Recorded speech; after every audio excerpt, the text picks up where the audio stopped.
हरिओम आत्मी भक्तजनों सप्रेम जय श्री हरि। ओम ऐम ओम जय मां सरस्वती। आइए आज का प्रसंग है प्रणाम के विषय में। प्रणाम किसे करवाना चाहिए, बड़ा एक सुंदर दृष्टांत प्रस्तुत है। ब्राह्मण पुत्र ब्रह्मचर्य आश्रम की अवधि पूर्ण करके घर लौटा। आंगन में आकर माता के चरण स्पर्श किया और पूछा, पिताजी कहाँ हैं? माता ने कहा, वे अंदर हैं। पुत्र अंदर गया पर पिताजी वहां नहीं थे और पीछे का दरवाजा खुला हुआ था, जैसे वे वहां से कहीं चले गए हों। पूरा वर्ष बीतने पर उसके पिता घर लौटे। पुत्र ने पूछा, पिताजी आप हमें छोड़कर इतने दिन कहाँ चले गए थे? पिता ने कहा, पुत्र जब तुम अपनी शिक्षा दीक्षा पूर्ण करके घर आए थे तो मैंने तपस्या से जगमगाते हुए तुम्हारे ललाट को देखा। उस समय मुझे ऐसा लगा कि मैं तुम्हारा प्रणाम स्वीकार करने योग्य नहीं हूँ। अतएव तपस्या करने के लिए वन चला गया। एक तपस्वी का प्रणाम ग्रहण करने योग्य पात्रता अर्जित करने के पश्चात लौट आया।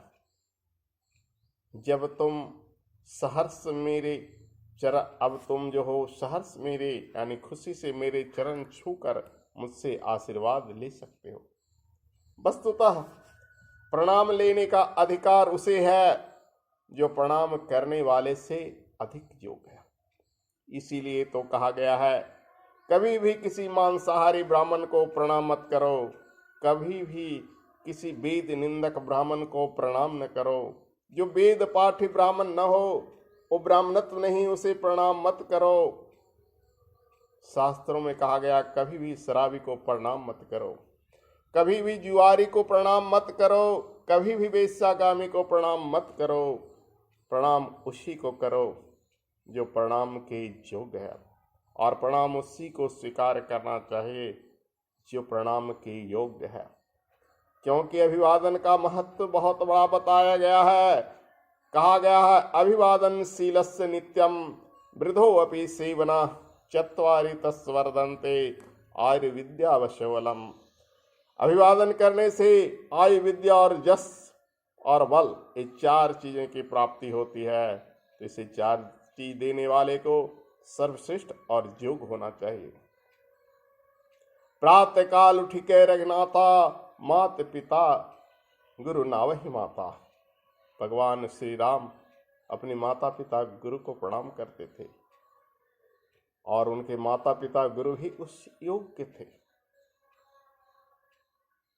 इसलिए प्रणाम बहुत बड़ा अर्थ रखता है बंधु, और प्रणाम स्वीकार करो जब तुम प्रणाम करवाने वाले से श्रेष्ठ हो।